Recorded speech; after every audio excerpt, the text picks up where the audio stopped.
Hi hello నమస్తే అండి. Welcome to Talluri Aruna kitchen vlogs. పాత చింతకాయతోటి పచ్చడి చేస్తున్నానండి.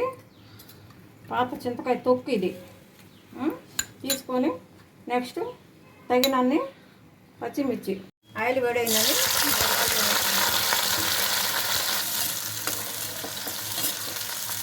ఆయిల్లో బాగా వేయించుకోవాలి. పాత చింతకాయ పచ్చడి జ్వరం వచ్చిన వాళ్ళకి, నోరు బాగోనప్పుడు బాగుంటుందండి తినడానికి. మిరపకాయలు దోరగా వేగుతున్నాయండి.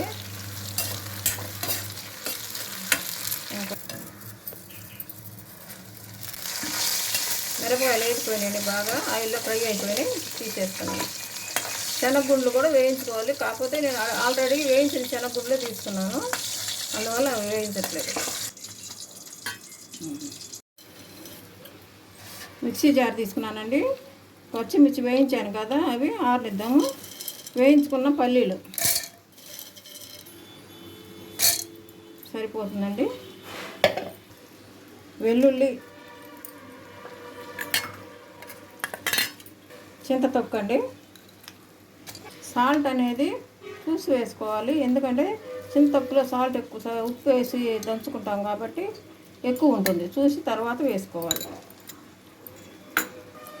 నెక్స్ట్ వేయించుకున్న పచ్చిమిర్చి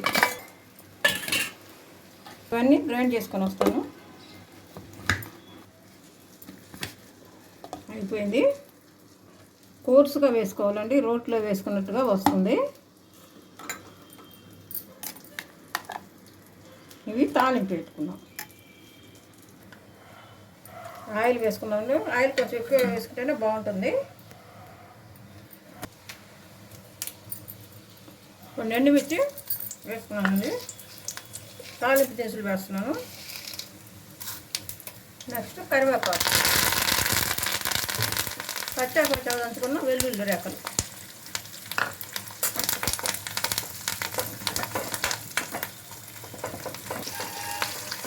వెల్లుల్లి ఆయిల్ వేస్తే ఫ్లేవర్ చాలా బాగుంటుందండి. పచ్చడి కూడా కమ్మగా ఉంటుంది. ఎక్కువ వేసుకోవాలి వెల్లుల్లి. తాలింపు దినుసులు, వెల్లుల్లి అన్నీ ఫ్రై అయినాయండి. ఇప్పుడు చింతకాయ పచ్చడి దాంట్లో వేసుకున్నాం. ఇది ఆయిల్లో కాసేపు ఫ్రై అవ్వాలి పచ్చడి, అప్పుడు నిల్వ ఉంటుందండి. వారమైనా కానీ నిల్వ ఉంటుంది.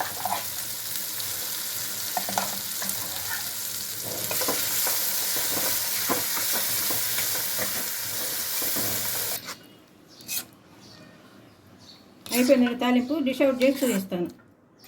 పాత చింతకాయ పచ్చడి అండి. ఇది 3-4 సంవత్సరాల క్రితం పచ్చడి అనమాట. ఇది జ్వరాలు వచ్చిన వాళ్ళు కానీ, మా నోరు బాగోనప్పుడు కానీ, మామూలు వాళ్ళు కూడా తినచ్చు. చాలా ఆరోగ్యానికి కూడా మంచిదండి. మీరు కూడా ఒకసారి పాత చింతకాయ పచ్చడి అని ఉంటే ట్రై చేసి చూడండి. Please subscribe, like and share. Thank you very much.